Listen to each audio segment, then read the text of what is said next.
అదే RTV app వార్తల్ని క్షణాల్లో చదివే అవకాశం ఉంటుంది. ఒక న్యూస్ పేపర్, ఒక టెలివిజన్ ఛానల్ మీ చేతుల్లో ఎప్పుడూ ఉంటాయి. రాష్ట్రంలో ఎన్నికల వాతావరణం వేడెక్కుతూ ఉంది. ఈ క్రమంలోనే వైసీపీ అధినేత సీఎం జగన్మోహన్ రెడ్డి గారు ఇవాళ వైసీపీ అభ్యర్థుల జాబితాను ప్రకటించారు.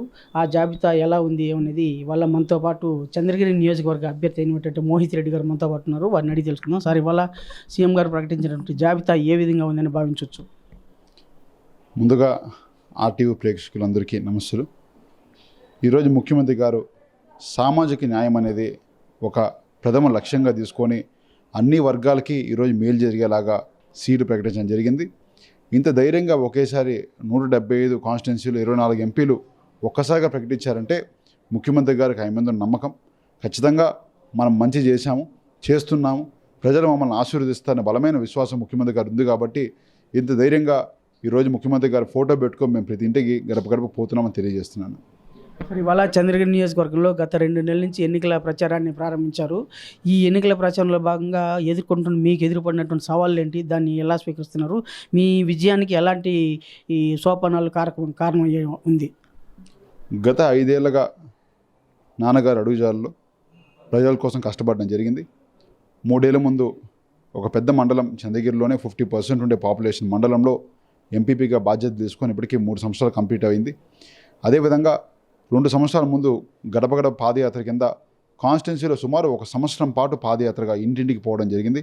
రెండోసారి మళ్ళీ ఏపీ న్యూస్ జగన్ ప్రోగ్రాంతో రెండోసారి పోవడం జరిగింది. దాని ముందు కూడా పల్లె బాట, పంచాయతీ బాట అని చెప్పి 2 సార్లు పోవడం. అంటే చంద్రగిరి కాన్స్టిట్యున్సీలో 5 నుంచి 6 సార్లు ప్రతి ఊరు, ప్రతి పంచాయతీ, ప్రతి హ్యాబిటేషన్ పర్యటించడం జరిగింది.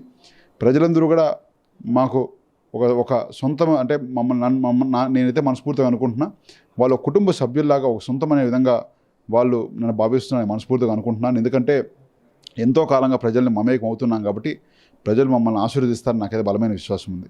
అంటే మొదటిసారిగా మీరు ఎమ్మెల్యే అభ్యర్థిగా పోటీ చేస్తున్నారు కాబట్టి దీన్ని ఎలా మీరు భావిస్తున్నారు? నిజంగా చాలా సంతోషంగా ఉంది. ఎందుకంటే యువకులకు ముఖ్యమంత్రి గారు ఇచ్చిన ప్రాధాన్యత నిజంగానే చాలా సంతోషంగా ఉంది. తప్పకుండా ముఖ్యమంత్రి గారికి ఎప్పుడు రుణపడంగా తెలియజేస్తున్నాను. తప్పకుండా ఆయన నమ్మకాన్ని ఉమ్మ చేయకుండా నా వంతు కృషి చేసి ప్రజలకు సేవలు చేయడం కావచ్చు, పార్టీకి కష్టపడడం కావచ్చు, నా వంతు కృషి ఎప్పుడూ చేస్తానని తెలియజేస్తున్నాను. ఇవాళ సామాజిక న్యాయాన్ని పాటిస్తూ అన్ని వర్గాల వారికి సమాన ప్రాధాన్యత కల్పిస్తూ సీఎం జగన్మోహన్ రెడ్డి గారు ప్రకటించినటువంటి లిస్టు అన్ని వర్గాలను ఆకట్టుకునేలా ఉందని చెప్పి చంద్రగిరి ఎమ్మెల్యే అభ్యర్థిగా ఉన్నటువంటి మోహిత్ రెడ్డి పేర్కొన్నారు. వీడియో జర్నలిస్ట్ మణితో రవి, తిరుపతి. మరిన్ని వీడియోస్ కోసం ఛానల్ ని సబ్స్క్రైబ్ చేయండి. లేటెస్ట్ అప్డేట్స్ కోసం వాట్సాప్ ఛానల్ ని ఫాలో చేయండి. అండ్ లింక్ డిస్క్రిప్షన్ లో ఉంది.